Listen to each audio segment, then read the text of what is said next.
Haleluya pemenang. Haleluya.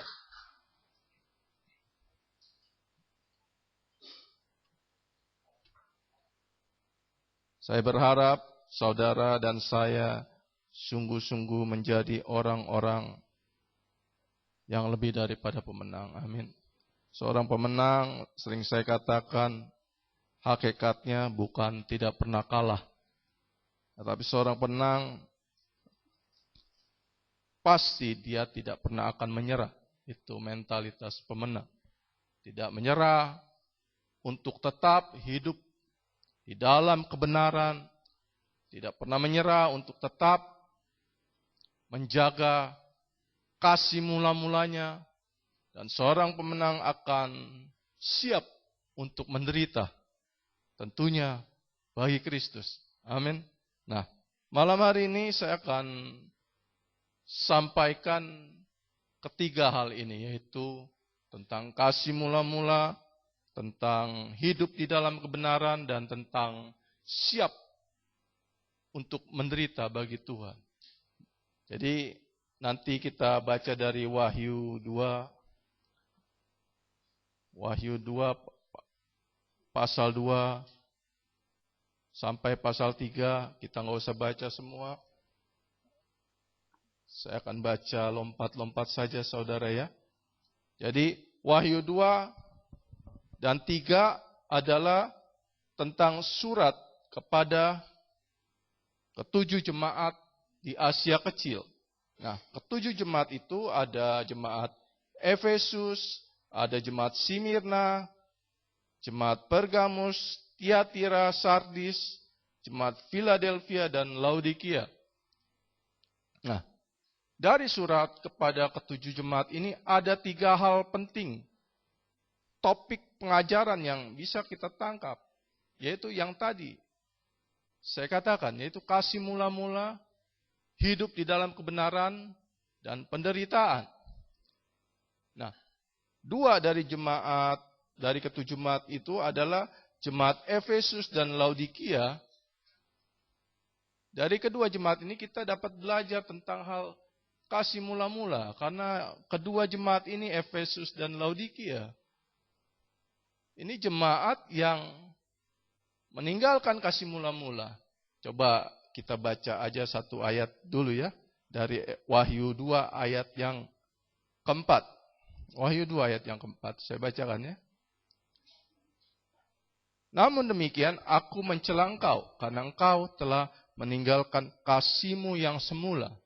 Nah, ini jemaat Efesus. Nah, kalau jemaat Laodikia, itu jemaat yang suam-suam kuku. Tidak panas, tidak dingin. Ini menunjukkan juga sudah meninggalkan kasih mula-mula. Amin.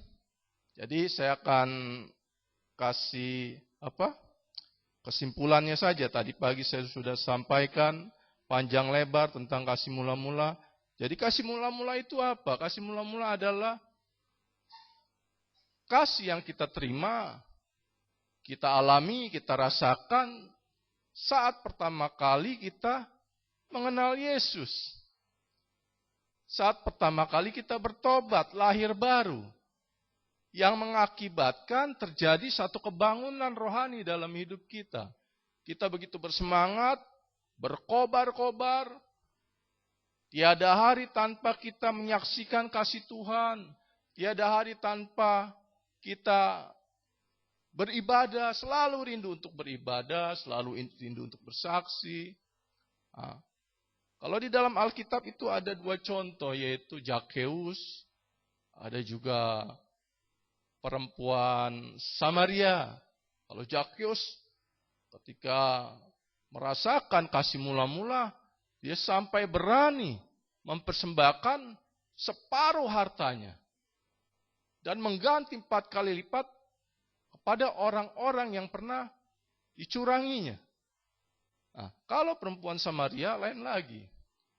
Dia merasakan bahwa ini sungguh luar biasa Tuhan Yesus. Sehingga apa? Sehingga ketika dia sedang menimba air, Dia tinggalkan itu timbanya, dia saksikan kepada seluruh orang-orang Samaria. Dia bersaksi. Ada Mesias di sana. Orang yang bisa tahu isi hatiku. Bagaimana dia butuh kasih yang sesungguhnya. Dari banyak suaminya, dia tidak dapatkan. Tetapi ketika berbicara dengan Yesus, dia merasakan kasih itu. Amin. Ini contoh-contoh. Hasilnya apa? Hasilnya mereka berkobar-kobar. Perempuan Samaria berkobar-kobar. Zakius berkobar-kobar. Penuh semangat. Untuk apa? Untuk mengikut Tuhan. Tapi tentunya kasih mula-mula pun bisa pudar, bahkan mudah pudar. Ada banyak anak-anak Tuhan berkobar-kobar, beberapa lama kemudian tinggalkan Tuhan. Nah, ada 4 hal yang seringkali yang membuat kita tawar, kasih mula-mula kita hilang. Yang pertama itu rutinitas. Ketika kita terjebak dalam rutinitas, tanpa sadar kita kehilangan kasih mula-mula. Kehilangan tujuan. Anak-anak Tuhan banyak kehilangan tujuan semula. Makanya kita harus kembali kepada kasih mula-mula. Lakukan apa yang semula pernah kita lakukan. Konsep tentang berkat yang sesungguhnya. Berkat sesungguhnya itu adalah keselamatan yang pertama. Kedua adalah ibadah. Kebaktian, doa, puasa, itu berkatnya luar biasa. Bukan harta kekayaan, materi, bukan. Itu ekses saja. Amin.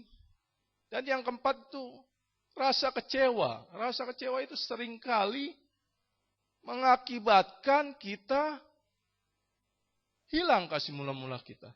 Nah, 4 hal ini saudara harus perhatikan ya. Ada tidak dalam hidup kita?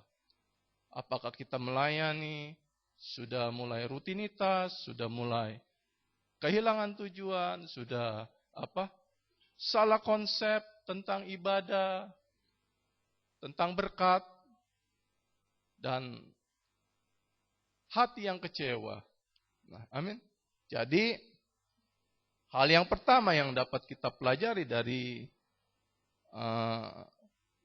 surat kepada 7 jemaat ini adalah kita harus menjaga, memelihara kasih mula-mula itu. Kita harus tetap semangat ikut Tuhan. Kita harus tetap berkobar-kobar melayani Tuhan kapanpun. Amin. Dan kasih mula-mula itu ada 2 aspek. Hubungan kita kepada Allah dan sesama. Ini pun harus kita pelihara. Amin. Nah, yang tadi saya katakan itu lebih kepada hubungan pribadi kita kepada Tuhan. Tetapi hubungan kita kepada sesama, hubungan keluarga, suami istri, orang tua anak, dengan teman kantor, di dalam organisasi apapun, apalagi gereja, kasih mula-mula harus tetap kita jaga. Amin. Sehingga apa? Sehingga kita bisa membangun hubungan yang baik. Sehingga pada akhirnya kasih mula-mula itulah yang akan mempersatukan kita di dalam gereja Tuhan. Mencapai tujuan. Amin. Jadi intinya, yang pertama kita harus menjaga kasih mula-mula kita. Karena itu kita waspada dengan 4 hal tadi. Rutinitas, hilang tujuan, rasa kecewa, konsep yang salah tentang berkat sesungguhnya. Itu harus kita waspadai. Amin. Nah, yang kedua yang dapat kita pelajari adalah hidup di dalam kebenaran. Ini yang kedua. Bukan hanya kita menjaga kasih mula-mula kita, setiap kita anak-anak Tuhan pun harus tetap hidup di dalam kebenaran. Ini yang kedua. Nah, dari ke-7 jemaat ini, ada 3 jemaat yang mulai tidak lagi hidup di dalam kebenaran, yaitu jemaat Pergamus, Tiatira, dan Sardis. Mari kita sama-sama lihat dari Wahyu 2. Wahyu 2 ayat 14 sampai 16. Dapat ya? Wahyu 2 ayat 14 sampai 16. Saya bacakan. Tetapi aku mempunyai beberapa keberatan terhadap engkau. Di antaramu ada beberapa orang yang menganut ajaran Bileam, yang memberi nasihat kepada Balak untuk menyesatkan orang banyak, supaya mereka makan persembahan berhala dan berbuat zina.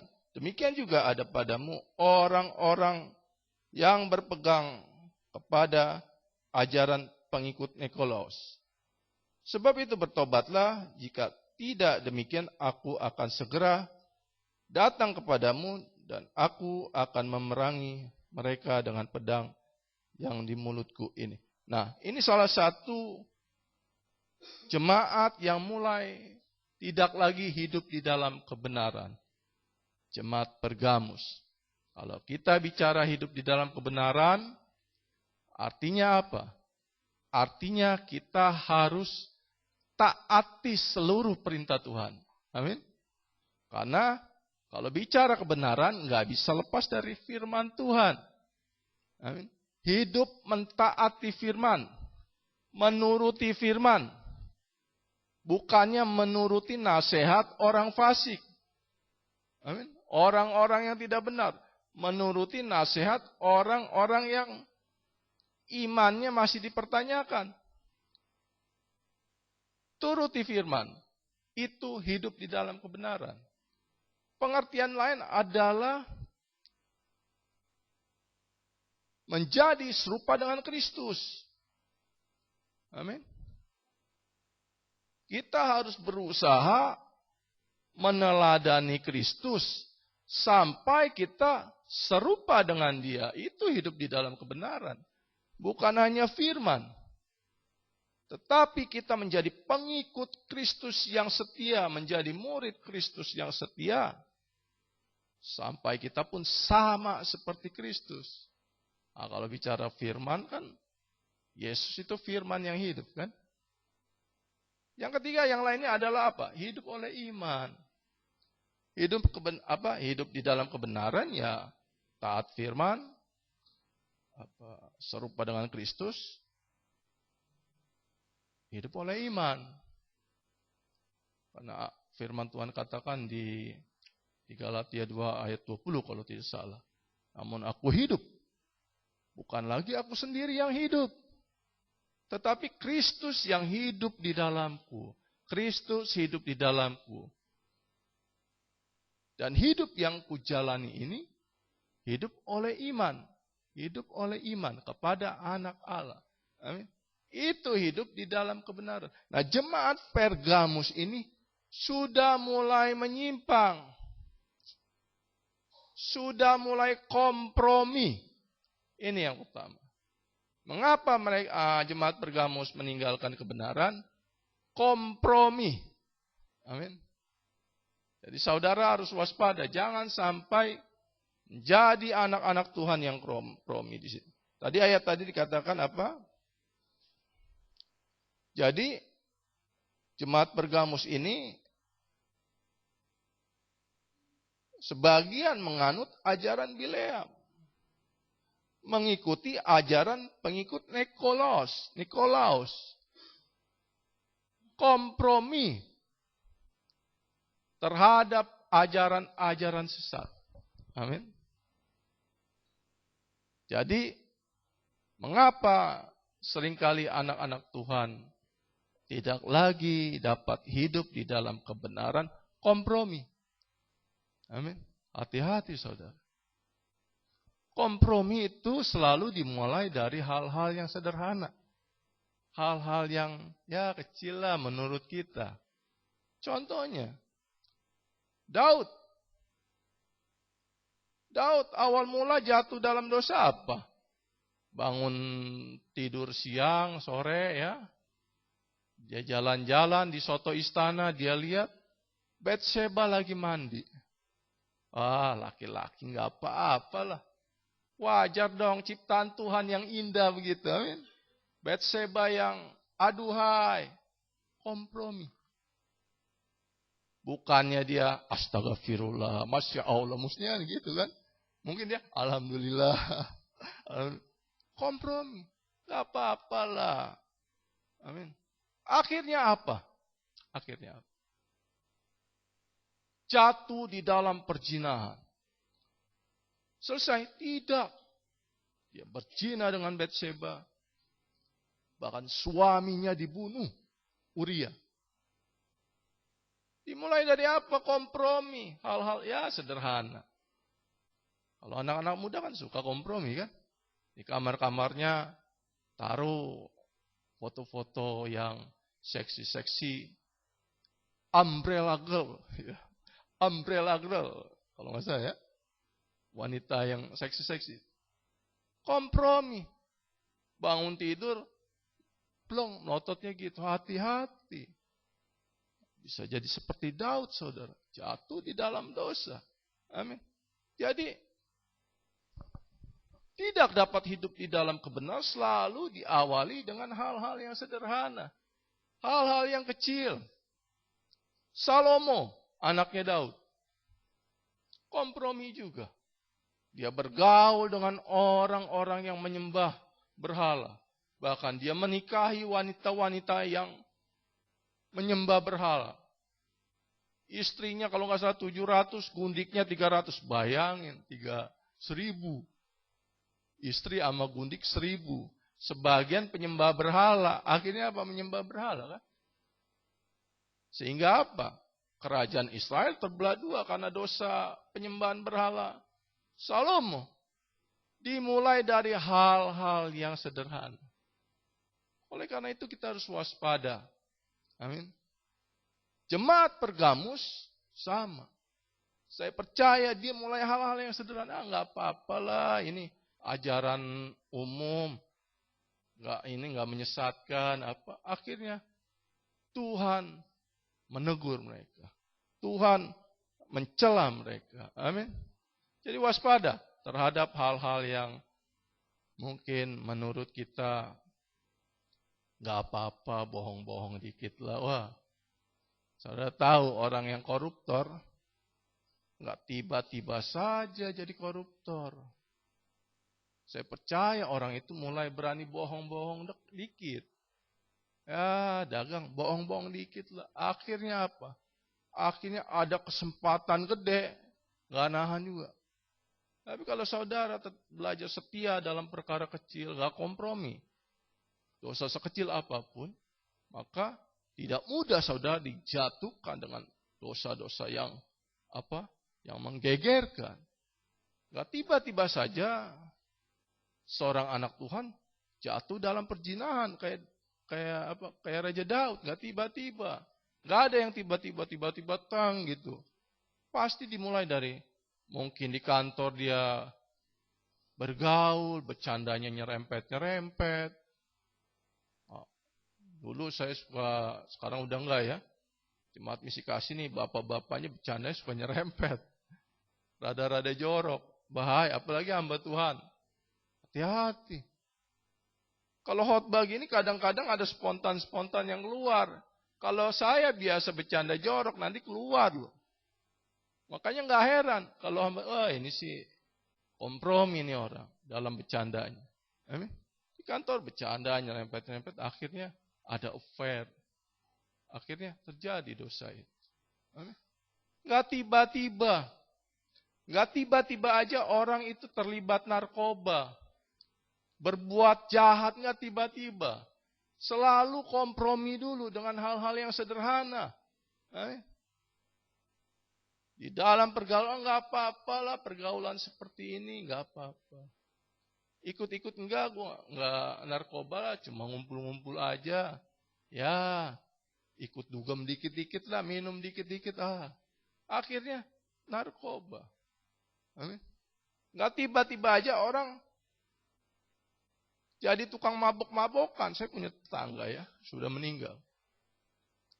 Om, udah cukup ada umur. Saya biasa panggil Om.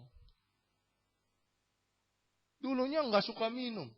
Nggak suka minum. Orang baik-baik lah, nggak suka minum. Pulang kerja paling nonton TV, yang ngerokok, masih ngerokok. Tapi nggak suka minum. Nggak tahu kenapa, mungkin dia mulai nyobain segelas bir. Akhirnya tiap hari loh, berbotol-botol. Jadi tiap hari saya kalau ngobrol dia dalam keadaan teler, dia mukanya merah. Biasanya orang mabuk, bawel kan. Wah, tinggal aduh ngomong sama alkohol saya. Nggak tiba-tiba. Selalu dari hal-hal yang sederhana. Saya salah satu orang yang termasuk suka. Makanya saya nggak kompromi di rumah saya itu. Saya nggak, kamar saya ya. Apalagi dulu lagi di atas, saya nggak sediain. Gambar-gambarnya saya nggak ada. Minuman-minuman pernah sekali. Kaki saya sudah mulai kesemutan, kebenaran. Jemaat kita ada yang sinse. Om siapa tuh? Yang gemuk, ngelodok, lupa saya namanya. Jadi saya mampir ke toko dia. Her nih, minum arak nih. Apa supaya darah lancar, bangun, habis kerja, malam pulang kerja mandi, minum 1 sendok. Saya berikan sebotol tuh arak. Habis kerja pulang sesendok. Orang pernah tukang mabok susah sesendok lagi. Malam itu juga botol habis, saudara. Makanya saya tidak pernah kompromi menyediakan apapun yang bisa, kalau orang sudah pernah jatuh dalam dosa mabuk-mabukan, ya jangan sekali-sekali. Orang yang pernah terjebak narkoba, jangan sekali-sekali ikut ngumpul-ngumpul lagi gitu kan. Kalau dia nggak rubah pertemanannya, masih kompromi berteman dengan orang-orang narkoba, pasti kena lagi, itu udah pasti. Jadi, kompromi. Mengapa jemaat Pergamus tidak lagi hidup di dalam kebenaran? Karena jemaat Pergamus mulai kompromi. Mulai kompromi terhadap dosa. Firman Tuhan katakan di dalam Roma 12 ayat 2 jelas katakan. Supaya kita tidak menjadi serupa dengan dunia. Amin. Tidak serupa dengan dunia. Artinya kita nggak kompromi. Biasa kan orang kompromi karena ragu-ragu. Ketika kita ragu-ragu dalam mengambil satu keputusan, hati-hati saudara. Saudara bisa kompromi, salah ambil keputusan. Makanya kalau ragu-ragu mendingan jangan ambil keputusan. Saudara diskusi dengan orang yang mungkin lebih mengerti masalah itu. Saudara tanya, ngobrol-ngobrol, itu lebih baik. Jangan sekali-sekali ambil keputusan. Saudara bisa salah ambil keputusan. Atau takut, perasaan takut. Takut dikucilkan, takut diremehkan, takut dimusuhi teman, akhirnya kita kompromi kan di dalam pergaulan. Ikut-ikut kehidupan malam, kalau anak-anak zaman sekarang ikut-ikutlah rokok, kalau nggak rokok wah gimana? Mulai kompromi karena takut dijauhi teman. Nah, bisa juga karena kita mungkin menghindari konflik. Ini bahasa harus menghindari konflik. Tapi kalau saya pikir mah itu takut-takut juga ya, menghindari konflik. Suami istri karena menghindari konflik, atau rekan sepelayanan, kita berteman 3-4 orang, ada teman satu yang egois nih, karena takut konflik, ribut, iya aja dah, iya. Saya mau kasih tahu, pertemanan seperti ini sangat tidak sehat. Pertemanan yang sehat itu kita berani ngomong apa adanya. Waktunya marah kita marah, waktunya maafkan kita maafkan. Itu pertemanan yang sehat. Tetapi kalau kita nggak berani mengemukakan, kita diam-diam saja di dalam gereja, sesama rekan pelayanan kita, akhirnya diam. Sekali ada masalah, pecahnya lebih parah. Amin. Makanya saya selalu ingatkan, ngomong-ngomong aja. Jadi diri kita apa adanya. Amin. Terus jadi diri kita, jangan kita ada unek-unek nggak berani kita ngomong. Wah. Karena apa? Karena takut terjadi konflik. Ini salah satu kompromi. Ini salah satu kompromi. Atau juga mungkin kita supaya bisa diterima. Hati-hati, saudara.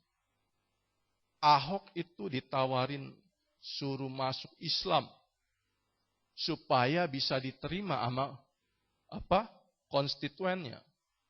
Tapi dia nggak mau. Dia pikir tetap aja mereka kok pro ke dia, dukung dia.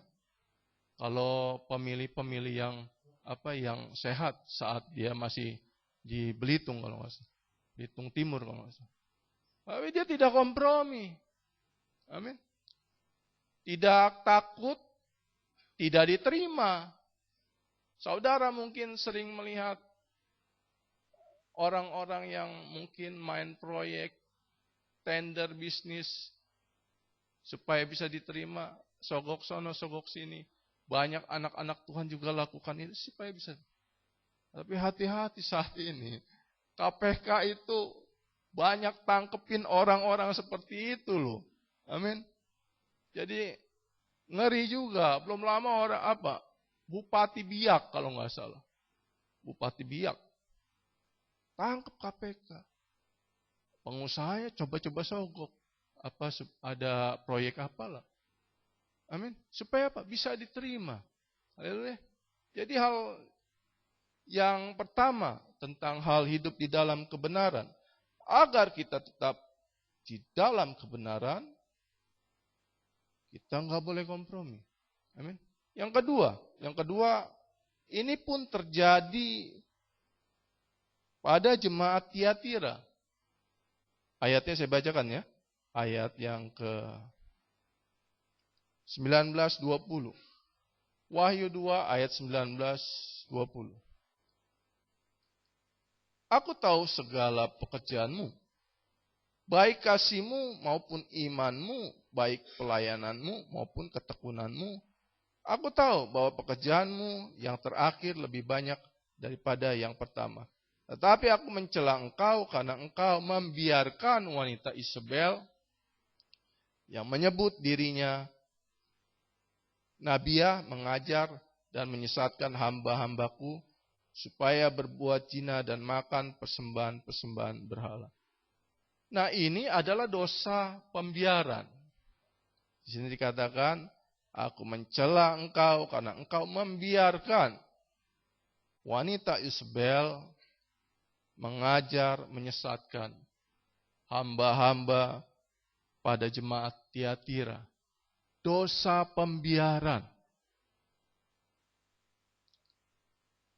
Kalau kita melihat orang lakukan dosa, kesalahan, kita diam saja, kita membiarkan, maka ini salah satu yang menyebabkan kita tidak bisa hidup di dalam kebenaran. Amin. Seperti Yehezkiel ya. Yehezkiel terhadap bangsa Israel. Yehezkiel itu Tuhan perintahkan jadi penjaga Israel. Tugasnya apa? Mengingatkan, memperingatkan. Jadi kalau ada orang bersalah berbuat dosa, dia harus mengingatkan. Kalau tidak mengingatkan, maka kalau orang itu mati di dalam dosanya. Tetapi Tuhan akan minta pertanggungjawaban pada Yehezkiel. Amin. Bayangin saudara, itu tanggung jawab Yehezkiel sebagai penjaga Israel. Ada orang berbuat dosa, dia diam saja, dia nggak peringatkan, dia nggak ngomong apa-apa, akhirnya orang itu mati di dalam dosanya, ya orang itu mati di dalam dosanya. Tetapi Tuhan akan minta pertanggungjawaban kepada Yehezkiel. atas dosa yang mereka perbuat.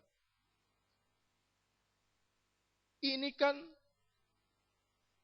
Tuhan perintahkan juga kepada gembala sidang, kepada orang tua terhadap anak, supaya mereka tidak membiarkan anak-anaknya berbuat tidak benar. Amin. Kalau dalam zaman Orba itu, presiden kita yang paling lama kan membiarkan anak-anaknya, sampai anak-anaknya berani membunuh hakim. Itu karena orang tuanya membiarkan dari kecil. Yang saya dengar sih dari berita-berita, karena presiden kita itu dulunya hidupnya menderita. Dari kecil sudah ditinggal orang tua, hidup dengan bukan orang tuanya, dengan pamannya. Sehingga dia nggak mau lihat anaknya menderita kayak dia. Sehingga apapun diberikan. Akhirnya ini dosa membiarkan. Saya pernah punya sepupu seperti itu. Jadi dia lahir dalam keadaan orang tuanya diberkati. Jadi dia lahir tahu orang tuanya banyak. Sehingga di mata orang tuanya ini anak bawa hoki. Apapun dikasih, apapun dikasih. Saya mainnya sama dia. Kalau dia lagi aniaya binatang, orang tuanya nggak larang, dibiarin aja. Bayangin, kucing itu mulutnya dikaretin. Karet gitu. Kucingnya nggak bisa nyelangap gitu kan. Cuma saya lihat lidahnya aja keluar, lidah kucingnya keluar. Waduh, saya kecil-kecil juga suka menolong kan. Gimana nolongnya kalau kita tolong cakar kan. Ambil karung, saya tangkap tuh kucing. Saya potong pelan-pelan karetnya. Bayangin, orang tuanya tahu, dibiarkan. Ikan disetrum loh ikan. Bukan pakai setrum ini. Di bengkel itu ada dinamo. Jadi saya sih lihatin ini anak idenya ide nasi nih. Ikan ditempel sama kabelnya, diputar dinamo. Tok, ikannya teret gitu. Orang tuanya tahu, orang bapaknya yang punya bengkel, antepin aja. Akhirnya apa saudara? Gak bener anak itu. Sekali waktu orang tuanya sudah gak punya apa-apa, dia biasa diturutin. Pokoknya harus nyolong sono sini. Mending kalau nyolong di dalam keluarga. Tetangga bikin malu jadi. Kenapa? Karena dosa pembiaran. Orang tua punya tanggung jawab mengingatkan. Ketika anak-anaknya melakukan kesalahan, dosa, mengingatkan. Gembala sidang juga terhadap saudara jemaat. Kalau saudara berbuat dosa, atau fasilitator, koordinator, saudara sudah mulai masuk ke dalam kepemimpinan. Saudara nggak bisa diam. Ada jemaat lakukan dosa, Pak Mekson diam aja. Nggak enak lah. Tak tersinggung. Akhirnya orang itu mati. Mati di dalam dosanya. Tuhan akan minta pertanggungjawaban kepada Pak Mekson sebagai gembala. Itu kebenaran firman. Orang jemaat yang bikin dosa, gembala yang nanggung. Apes kan? Amin. Apes gak? Saudara bikin dosa, saya bikin dosa. Bapak gembala diam saja, atau para pemimpin diam saja. Kita mati. Tuhan minta tanggungnya sama. Jadi kalau seorang pemimpin bicara keras, artinya saudara ngerti kan? Karena tanggung jawabnya nggak main-main. Tunduklah kepada pemimpinmu, taatlah dan tunduklah kepadanya. Karena dia berjaga-jaga atas jiwamu. Ini benar firman Tuhan. Tanggung jawab seorang penjaga. Dan saya berharap jemaat misi kasih pun belajar menjadi penjaga. Amin. Atas keluargamu. Mungkin saudara belum masuk ke dalam kepemimpinan. Saudara bisa menjadi penjaga atas orang tua, atas adik, di hadapan Tuhan. Kita mengingatkan dia kalau salah. Atau mungkin tugas penjaga kan bukan hanya mengingatkan, tapi berdoa kan. Sebelum bicara pasti sudah berdoa. Itu penjaga. Supaya apa? Supaya kita tidak jadi orang-orang yang kompromi. Seperti jemaat Tiatira. Tidak lagi bisa hidup di dalam kebenaran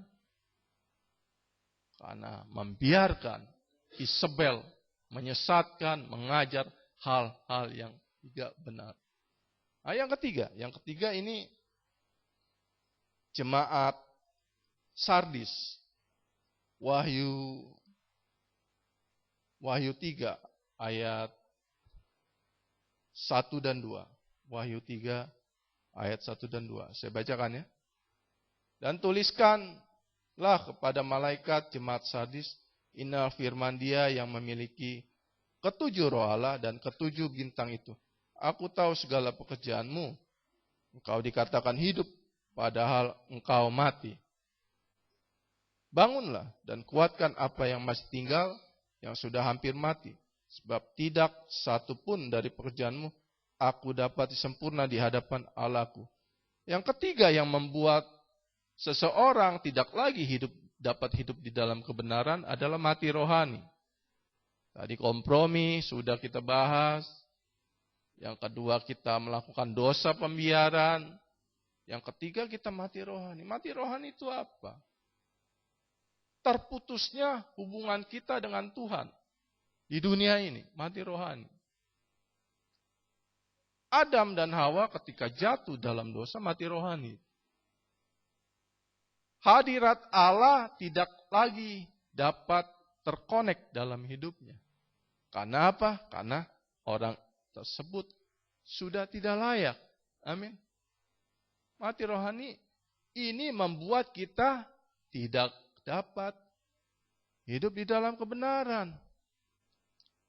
Amin. Kita jauh dari Tuhan. Kita tidak peduli dengan firman. Itu ciri-ciri orang mati rohani. Dengar firman Tuhan, masuk kuping kiri, keluar kuping kanan. Atau mungkin tidur. Ngorok. Pulang ibadah, taunya marah-marah aja. Marah-marah. Kenapa? Iya itu. Sebelah saya tidur. Loh kenapa marah? Ya habis tidurnya ngorok sih. Ya jarin aja dia. Ya ngoroknya kenceng. Jadi saya ikut bangun. Ikut tidur. Ya bangun. Jadi marah-marah. Pulang gereja marah-marah. Gara-gara bangun. Tidurnya keganggu. Tetangganya ngorok. Amin. Masuk kuping kiri. Keluar kuping kanan. Dengar firman. Nggak respon. Itu tanda-tanda orang yang mulai mati rohani. Ya kalau ringannya tidur. Tapi kerasnya mati itu. Sama-sama masa bodoh sama firman. Nggak respon sama firman.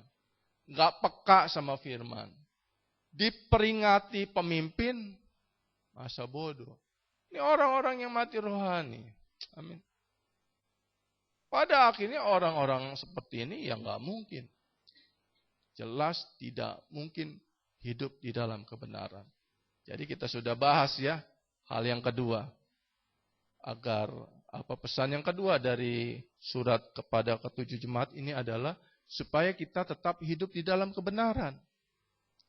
Supaya tetap hidup dalam kebenaran, jangan kompromi,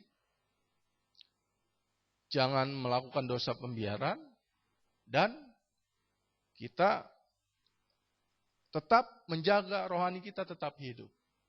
Yang ketiga dari firman ini kita baca dari kembali ke pasal 2 ya. Pasal 2 ayat 9, Wahyu 2 ayat 9, 10. Ini bicara tentang penderitaan. Jemaat Smyrna, jemaat yang teraniaya. Aku tahu kesusahanmu dan kemiskinanmu. Namun engkau kaya dan fitnah mereka yang menyebut dirinya orang Yahudi, Tetapi sebenarnya tidak demikian. Sebaliknya mereka adalah jemaah iblis. Jangan takut terhadap apa yang harus engkau derita. Sesungguhnya iblis akan melempar beberapa orang dari antaramu ke dalam penjara, supaya kamu dicobai dan kamu akan beroleh kesusahan selama 10 hari. Hendaklah engkau setia sampai mati. Aku akan mengaruniakan kepadamu mahkota kehidupan. Yang ketiga yang dapat kita pelajari dari surat kepada ketujuh jemaat di Asia Kecil, kita harus siap menderita. Amin. Anak Tuhan, pengikut Kristus harus siap menderita. Jemaat Smyrna juga jemaat Philadelphia itu adalah jemaat yang siap menderita. Amin. Siap menderita. Sehingga apa? Sehingga firman Tuhan tadi katakan, mengingatkan mereka supaya mereka jangan takut. Amin. Jangan takut. Kalau bicara penderitaan kan, penderitaan itu kan bisa karena dosa kan. Apa? Adam dan Hawa itu menderita karena dosa. Berbuat dosa akhirnya Tuhan kutuk tanah. Jadi dunia ini sudah terkutuk nih. Dunia sudah terkutuk. Jadi kita berjerila, kerja keras. Itu kan menderita. Harus sakit bersalin, itu kan menderita. Tapi kita bersyukur sebagai orang percaya Yesus. Karena Yesus sudah bebaskan kita dari kutuk. Amin. Itu syukurnya kita, orang yang pengikut Yesus. Tapi bisa juga kan dari kelalaian kita, kesalahan kita, kebodohan kita. Udah tahu, umur udah nambah, banyak kolesterol, jeroan dihantem. Akhirnya stroke ringan, stroke berat. Karena apa? Karena kesalahan sendiri. Amin. Akhirnya menderita. Mengalami berbagai macam penderitaan. Tetapi ada juga ujian iman supaya kita bisa naik kelas. Kita bisa menjadi semakin sempurna. Kayak Ayub kan itu ujian iman. Mengalami penderitaan. Amin.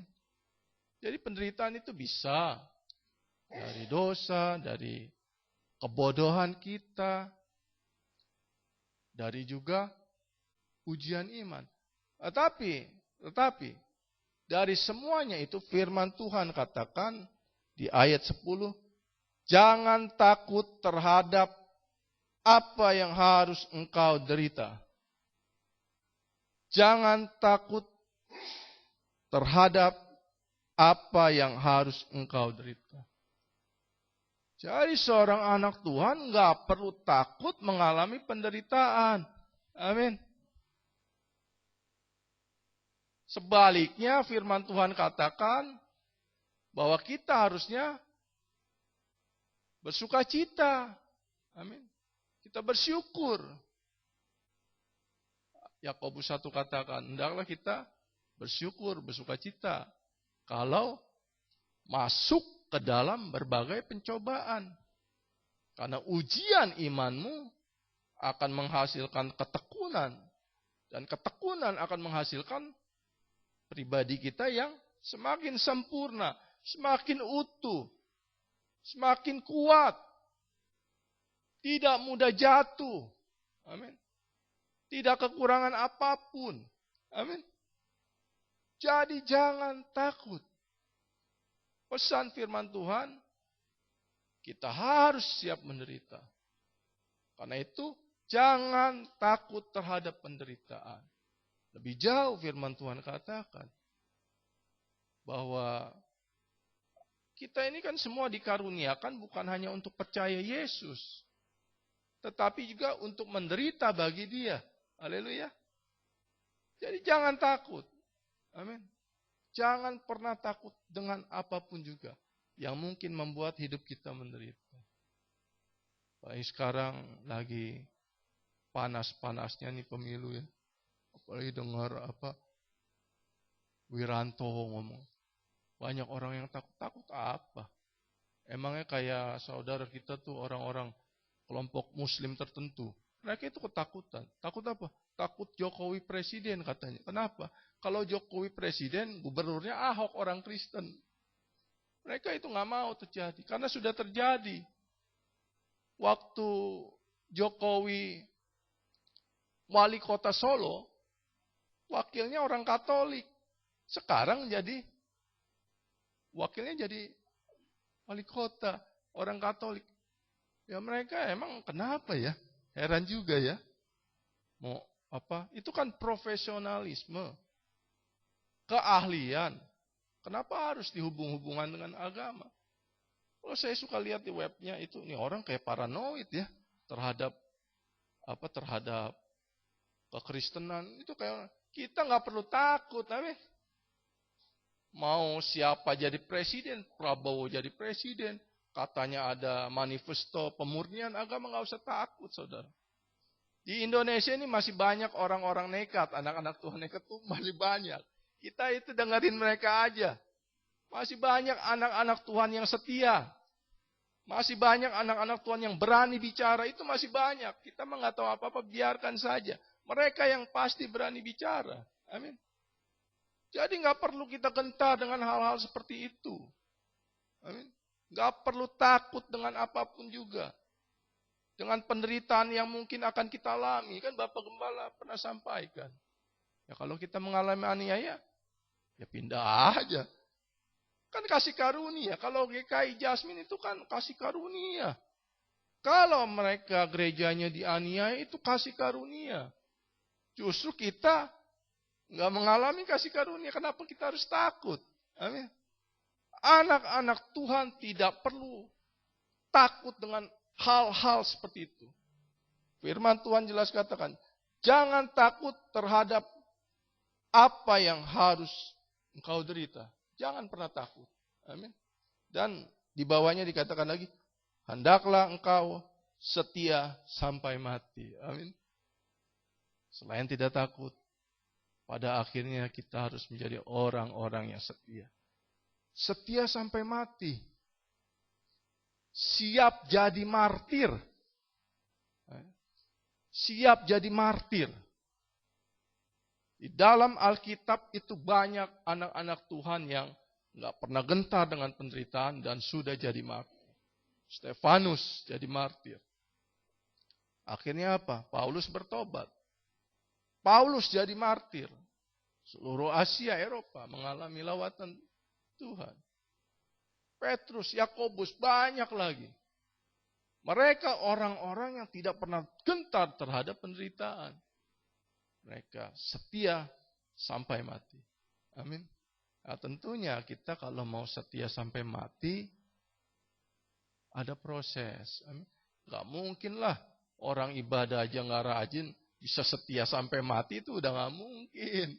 Kebaktian aja males-malesan, gimana mau setia sampai mati, itu udah gak mungkin. Kalau bicara setia, setia dalam perkara kecil, maka Tuhan akan berikan perkara yang lebih besar. Kalau saya dikatakan berani jadi martir, saya katakan takut. Tetapi satu hal saya percaya. Kalau Tuhan sudah tunjuk jadi martir, itu saya pasti nekat. Roh martir saya miliki. Karena Tuhan itu kan kasih karunia. Makanya saya heran kalau orang yang bilang punya roh martir, punya roh martir. Buktikan dong, punya roh martir seperti apa. Ini kasih karunia. Saudara yang mungkin saat ini orang yang gak berani, saudara bisa tiba-tiba berani kalau udah Tuhan tunjuk jadi martir. Amin. Memang kalau secara daging sih saya gak mau ya. Nah, tapi kalau Tuhan tunjuk saya siap jadi martir. Gak perlu takut dengan penderitaan dan setia sampai mati. Untuk setia sampai mati, mulai setia dalam perkara-perkara kecil, amin. Setia di dalam ibadah, bergereja. Jadi malam hari ini kita sudah belajar 3 hal dari Wahyu 2:3. Yang pertama, kita harus menjaga kasih mula-mula kita. Yang kedua, kita harus tetap hidup di dalam kebenaran. Dan yang ketiga, siap menderita bagi Tuhan. Tuhan memberkati. Mari kita datang kepada Dia, kita angkat pujian yang tadi bersama Bapa.